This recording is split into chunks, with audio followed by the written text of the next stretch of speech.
House number 39. Dr. Harry Collins met Jessica Tanner in New York in July 1892. He was 30 years old and working in a hospital, while she was 19. Harry had been married before, but his first wife had passed away.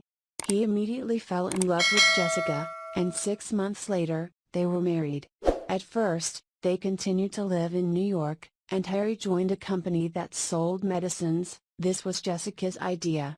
She wanted her husband to earn more money than the hospital was paying him. Jessica wanted to be a singer, so Harry paid for her to have singing lessons. Her voice wasn't quite good enough, and she didn't have much success. Later, when the couple moved to London, Jessica started singing in theaters, although she never became famous.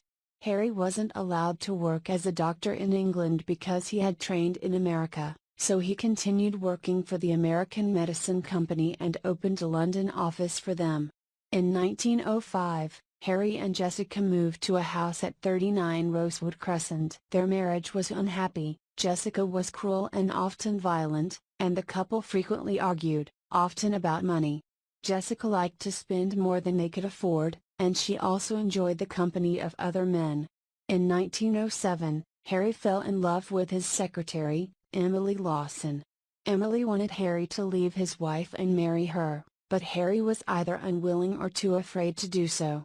Then, in December 1909, Jessica discovered that Harry and Emily were having an affair.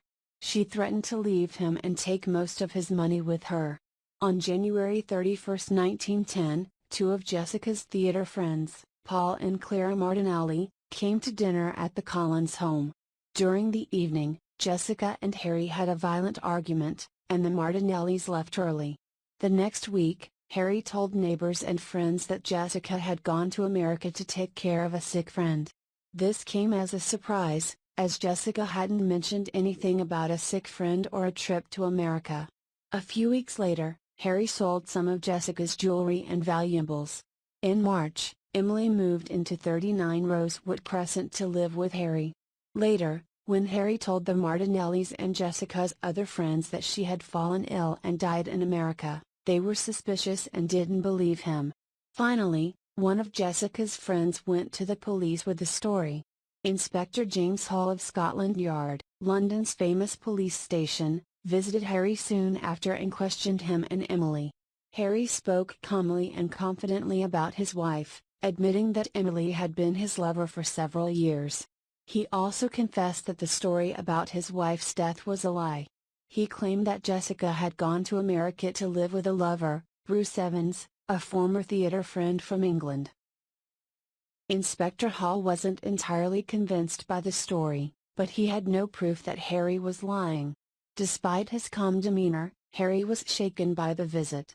After Hall left, Harry told Emily that they needed to leave and start a new life in another country. They fled to Holland, then moved on to Brussels, Belgium, where they stayed in a hotel for several days. When Inspector Hall visited Harry's office on July 11, he was surprised to find it closed and Harry gone. He immediately ordered a search of the house at 39 Rosewood Crescent. It didn't take long for his men to find the remains of a woman's body buried under the house. She had been poisoned. On July 15, Harry read in a Belgian newspaper that part of a human body had been found under his house.